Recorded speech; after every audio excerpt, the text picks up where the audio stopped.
Bonjour à toutes et à tous et bienvenue dans cette édition dont voici le sommaire. 356 filles ont bénéficié de divers dons de kits scolaires ce lundi 3 octobre 2022 dans la commune de Semekpoji. C'est dans le cadre du projet Suite Bénin qui vise le maintien des filles à l'école. 37e édition de la Journée mondiale de l'habitat. Elle est célébrée chaque premier lundi du mois d'octobre. Le Bénin a sacrifié à la tradition à travers une journée porte ouverte initiée par le ministère du Cadre de vie et du Développement durable. Séance d'échange et d'information entre la Sénat et les partis politiques ce lundi. Le chronogramme des activités entrant dans le cadre des législatives de janvier 2023 a été présenté.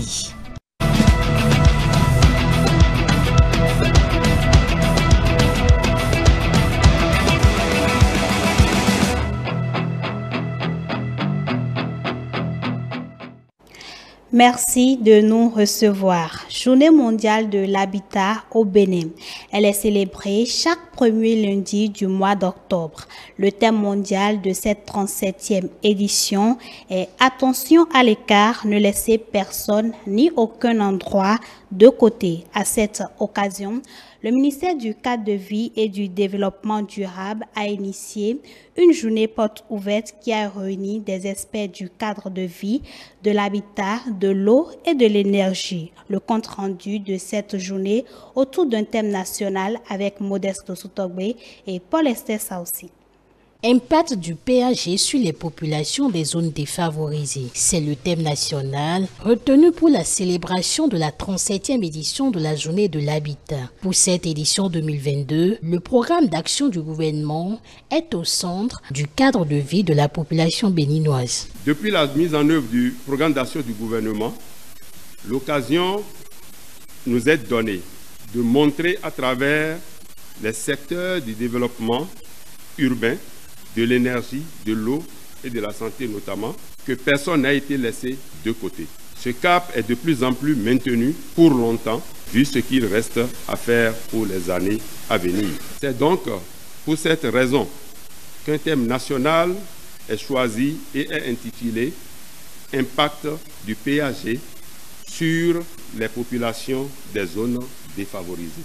Le thème universel a été bien choisi puisqu'il nous invite à faire attention à l'écart. Et au Bénin, il n'y a pas d'écart, puisque le PAG agit simultanément sur toutes les zones. Et c'est d'ailleurs sans humour ou sans cynisme que je dirais que pendant longtemps, l'habitat, l'environnement ont été laissés pour compte.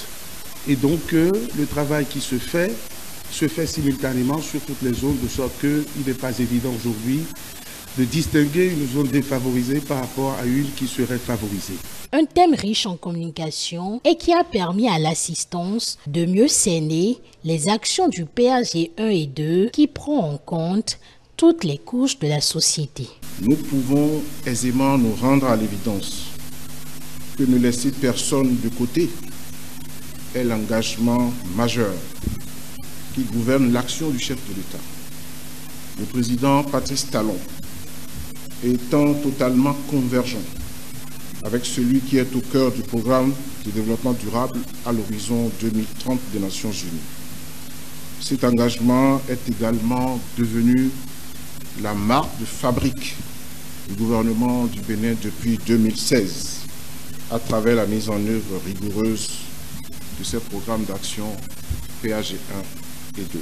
3 activités majeures ont marqué cette journée, dont la coupure officielle du ruban de la journée porte ouverte, suivie de la visite des stands installés à l'occasion.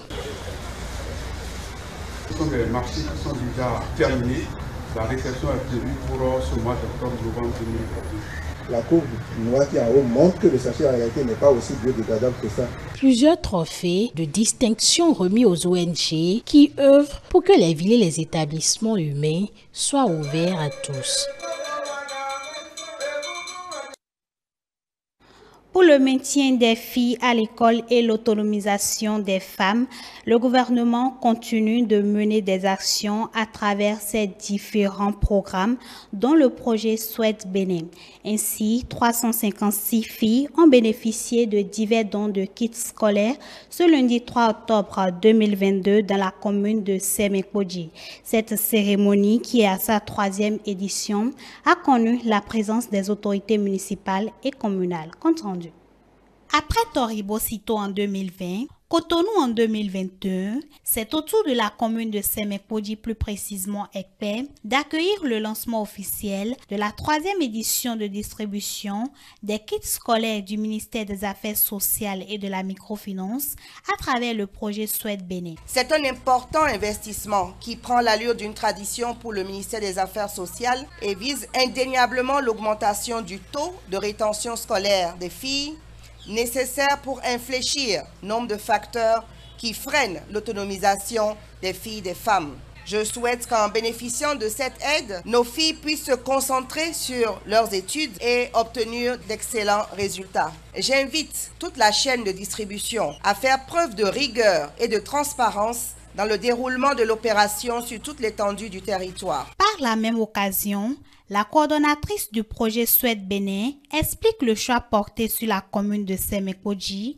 et expose les intentions du gouvernement à travers ce acte. Le choix de la commune pour abriter cette cérémonie paraît extrêmement judicieux compte tenu du volume de filles bénéficiaires qui y résident.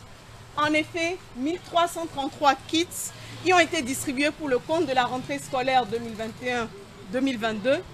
Et cette année, à Ekpe, 356 filles seront bénéficiaires de kits scolaires pour le compte de l'édition 2022-2023. Ces kits, composés de fournitures scolaires, d'ouvrages au programme, de sacs solaires, de kits d'hygiène et d'un kaki confectionné en majorité par les bénéficiaires du projet Souhaite, dotés récemment de machines et de kits de couture, est un appui fort du gouvernement béninois pour améliorer les conditions de vie et d'apprentissage des filles vulnérables. Apolline Couton, porte-parole des écolières et élèves filles en situation difficile, a remercié ce geste posé à leur endroit et promet qu'un bon usage sera fait de ces dons. Ces kits dont nous bénéficions ce jour vont à coup sûr atténuer les dépenses de nos parents, mais aussi nous permettre de mieux travailler à l'école, de ne plus être victime de décrochage. Je vous promets, au nom de mes pairs et en mon nom personnel, d'en faire un bon usage, de redoubler d'efforts à l'école pour être parmi les meilleurs de nos établissements respectifs, afin que vos efforts ne soient pas vains. Rappelons que le projet Souhaite Bénin a pour objectif d'accélérer la transition démographique et de réduire les inégalités entre les sexes dans le Sahel en améliorant notamment l'autonomie des femmes et des adolescentes, leur accès à la planification familiale et aux services de qualité et produits de santé maternelle et infantile. La Sénat a convié ce lundi les partis politiques à une séance d'information et d'échange, une rencontre ultime au cours de laquelle l'institution en charge de l'organisation des élections au Bénin a lancé le chronogramme des activités en vue des législatives de 2023 ainsi que l'indique le code électoral. L'essentiel à retenir des échanges dans ce compte-rendu signé Émeric Okupeli. À cette rencontre d'échange et d'information entre la Commission électorale nationale autonome et les partis politiques, 11 représentants des formations politiques sur les 15 convoqués ont répondu présents. Une rencontre participative qui s'inscrit dans le chronogramme des activités prévues par la Sénat dans le cadre des élections législatives du 8 janvier 2023. Cette activité est prescrite à l'article 19, 6e tiré du Code électoral, porté par la loi numéro 2019-43 du 15 novembre 2019. La Sénat a donc une mission générale d'organiser des rencontres avec les partis politiques pour les informer et essayer d'apporter des réponses à leurs éventuelles préoccupations.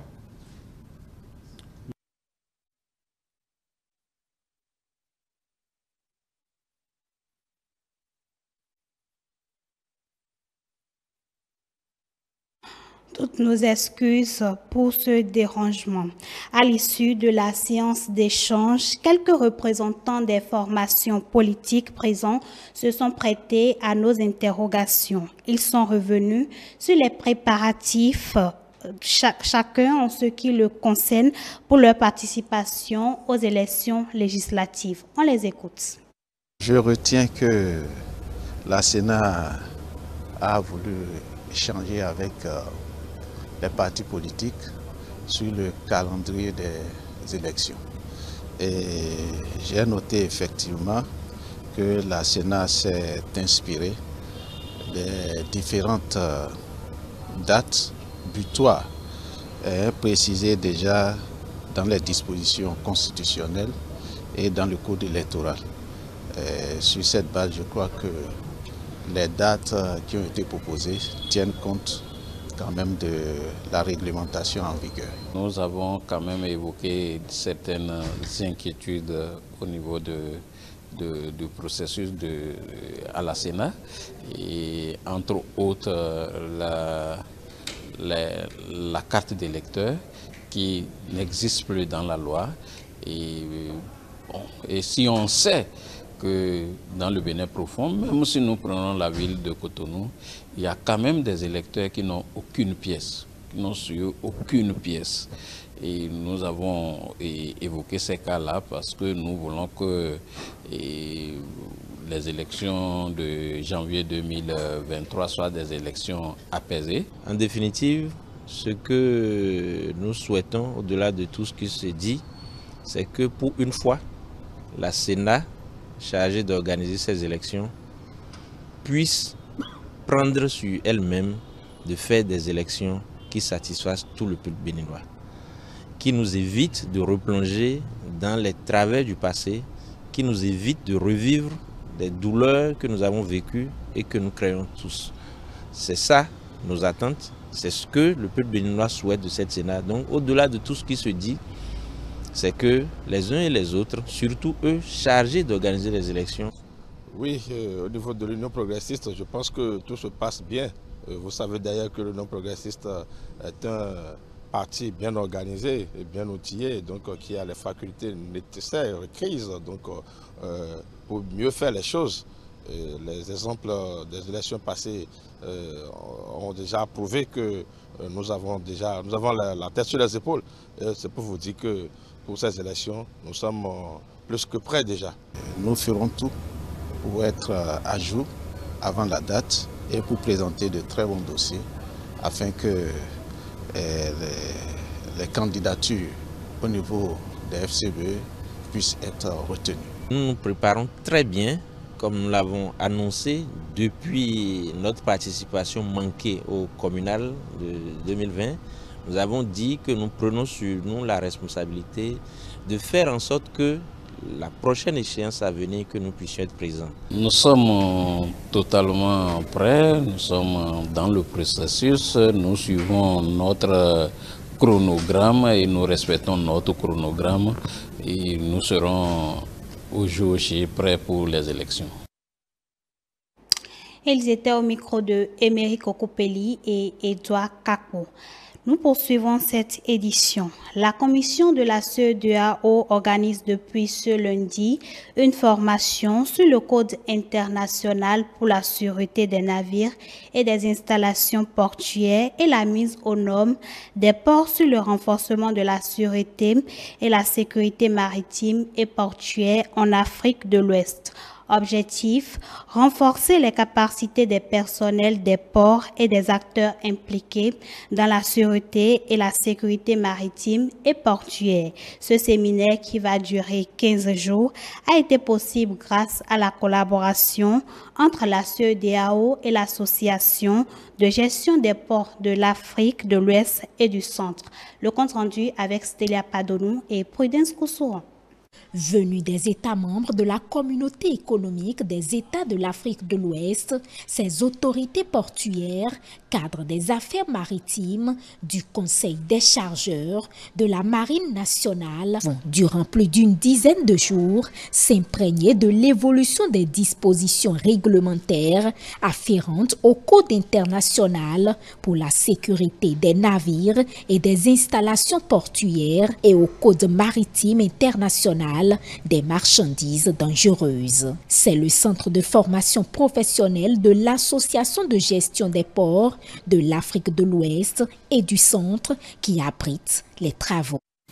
Les 15 jours que nous allons passer dans ce centre rappellent l'importance des enjeux que sont les menaces sécuritaires qui planent sur l'industrie maritime et portuaire et qui s'amplifient d'année en année avec la montée du terrorisme et des actes de piraterie en mer, ainsi que des risques avérés de connexion de cette insécurité dans les eaux avec le terrorisme à terre, lequel avance depuis des décennies à partir de la zone sahélienne. Cette activité s'inscrit dans le cadre du plan d'action prioritaire 2020-2024 pour l'éradication du terrorisme dans l'espace CEDEAO et du renforcement de la gestion du contrôle sécuritaire aux frontières terrestres, aériennes, maritimes et fluviales. Pour l'atteinte de ces objectifs, la Commission de la CEDEAO et l'Association de gestion des ports de l'Afrique de l'Ouest et du Centre ont développé des activités de coopération technique.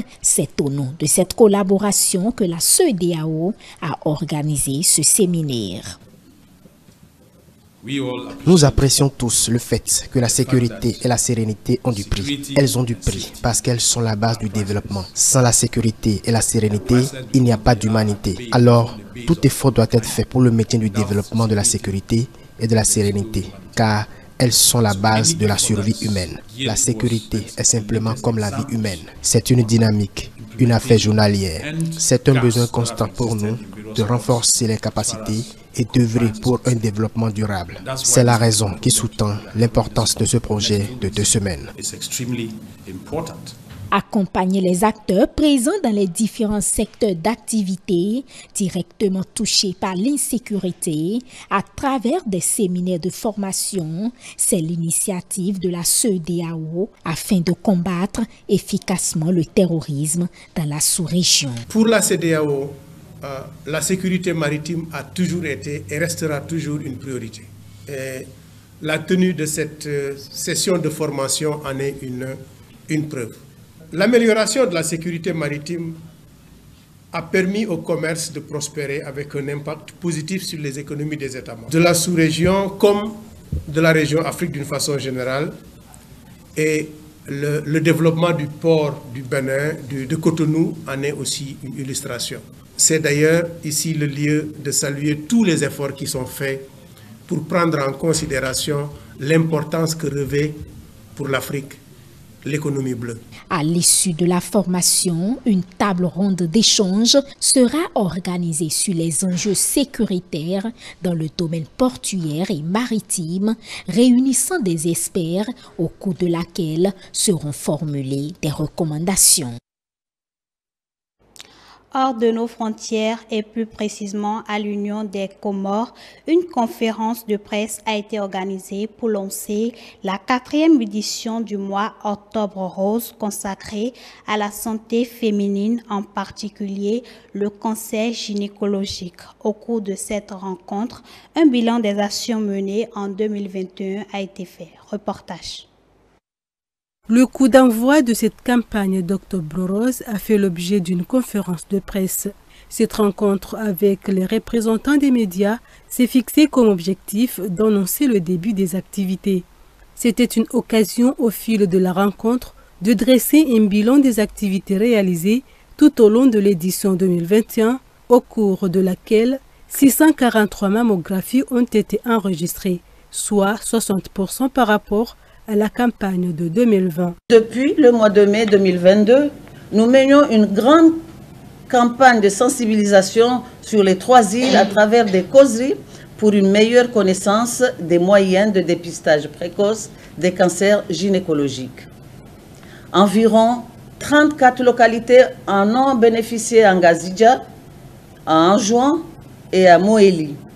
Toujours dans le cadre de notre bilan, un atelier de réflexion sur les cancers gynécologiques ont organisé du 12 au 13 mai, en collaboration avec le ministère de la Santé et l'appui financier de l'EMS, une feuille de route pour l'élaboration d'un plan stratégique national de lutte contre les cancers gynécologiques fut élaborée. Nous espérons que les pouvoirs publics concernés vont s'y pencher rapidement pour faire naître l'espoir d'une prise en charge de ces maladies aux Comores. Ça fait déjà 4 ans que la CCF mène des campagnes de sensibilisation pour lutter contre le cancer du sein chez la femme. L'on se demande l'appui du ministère pour cette initiative. Il y a l'achat des mammographies qui est déjà actuellement dans le pays, mais qui attend les finitions de la radiologie à laquelle ça sera disponible pour toutes les femmes comoriennes. Ils ont fait le plaidoyer auprès du ministère de la Santé pour l'augmentation du budget annuel sur les évacuations sanitaires à Maurice, et ça sera spécifique aux prises en charge des jeunes femmes souffrant des cancers gynécologiques. Mais aussi, ils sont avec des négociations avec le Maroc pour la télémédecine, pour qu'ils puissent accompagner nos médecins nationaux sur les activités qui sont liées au cancer gynécologique. Plusieurs activités sont au programme pour cette 4e édition de la campagne d'Octobre Rose. Des sensibilisations sur la préservation et le dépistage. L'ambulance rose figure parmi les nouveautés de cette année pour sillonner les localités de la Grande Comore et se faire dépister. C'est la fin de cette édition. Merci de nous avoir suivis. Retrouvez-nous sur l'ensemble de nos plateformes digitales, notre site internet, le www.etelebene.com, notre page Facebook, eTélé en direct, notre compte Twitter, eTélé Live, notre chaîne YouTube, eTélébene et en direct via notre application iOS et Android, eTélébene tout simplement, eTélé avec vous, pour vous.